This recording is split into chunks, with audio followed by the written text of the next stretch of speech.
where he says, "We look at your favorite movies." I'm your host, 3D Jake, and today we are looking at Fallout, released in 2024. Fallout is a TV show developed by Jonathan Nolan, who you know from creator of Westworld and Christopher Nolan's brother and co-writer of the Dark Knight series. This is the creator of the show who developed it from the Bethesda video game, and the show stars Walter Goggins, Ella Parnell, Aaron Morton, Mortis Arias, Michael Emerson, and of course Kyle MacLachlan.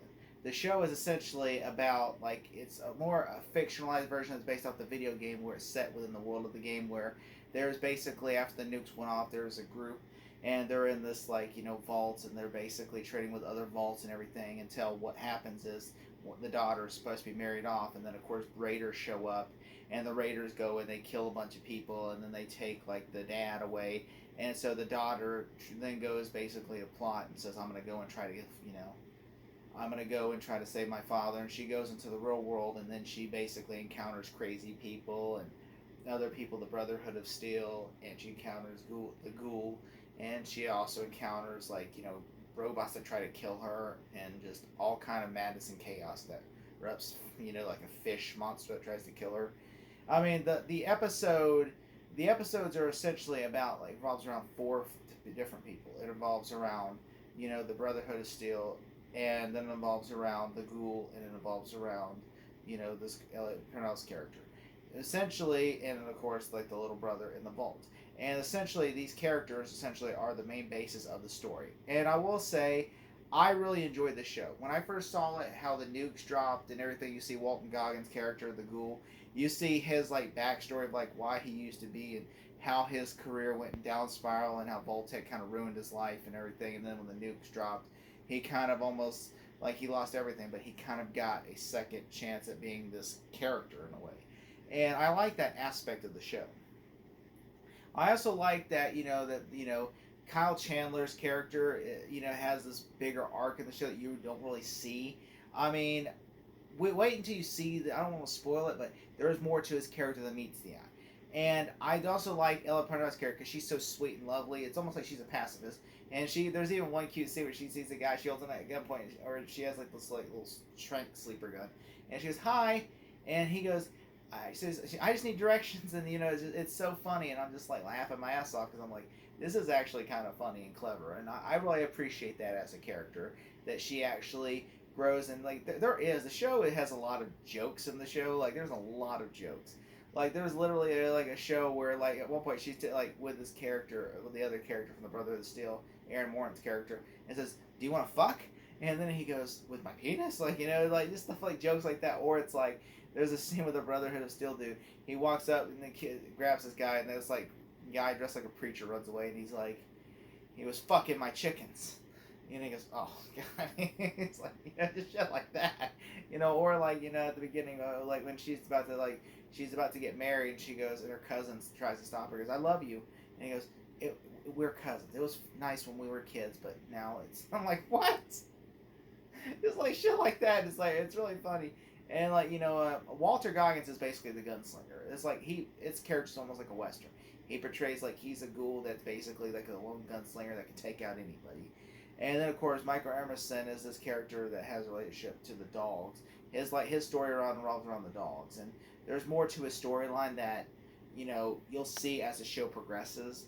And then there's also Aaron Morton is the Brotherhood of Steel, and how basically he was a squire for sire for one of the soldiers, and then they get killed, and then of course he takes over as a soldier, and then another squire who was a kid that was bullying him, and then he basically is just he goes kind of Iron Man-ish, just goes around just running around throwing stuff, doing stuff, and it's really fun, and I enjoyed that.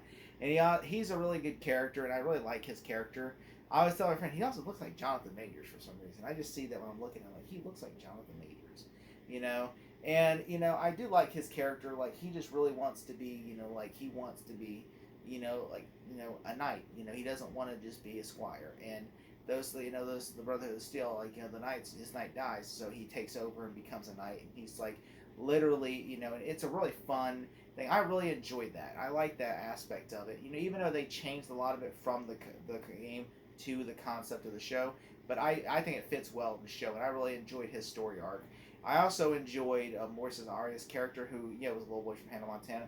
He like how everything tensions are rising because it's like the sister leaves and it's like the dad's gone, the sister's gone, and people are panicking because they were just attacked. And the sister's journey to go get her father's interesting. I really enjoy that people she comes across, and the ghoul is a really good character, and I like everybody in the story fits well in the story. It doesn't just feel like not one episode I watched was like, man, I would have not done this episode.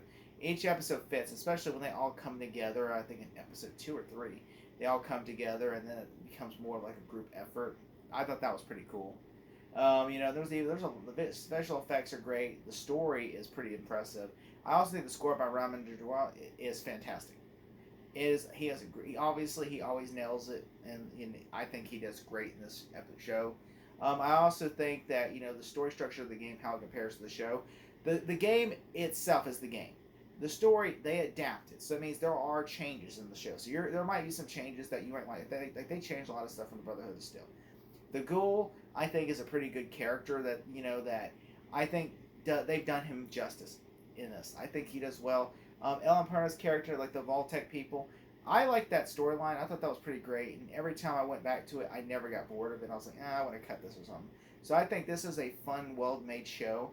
I think if you really like it, I'm not trying to spoil, but it's worth a watch. Okay, there are some creatures and animals that they did not include, and there are nods to the games a lot. I mean, a lot of nods. Like this game is a very faithful adaptation to the game, but then there are things like creatures and stuff that was in like Fallout 4, Fallout 2, and Fallout 3 that they did not put in this because they were like, they either had time or it was that they didn't fit with the jive within the story, and I understand that. But I do enjoy this show, and if I had to give this game, I would say a grade. I'm just gonna give it a grade. I would give it a B+. Thank you so much. There you are, you little killer.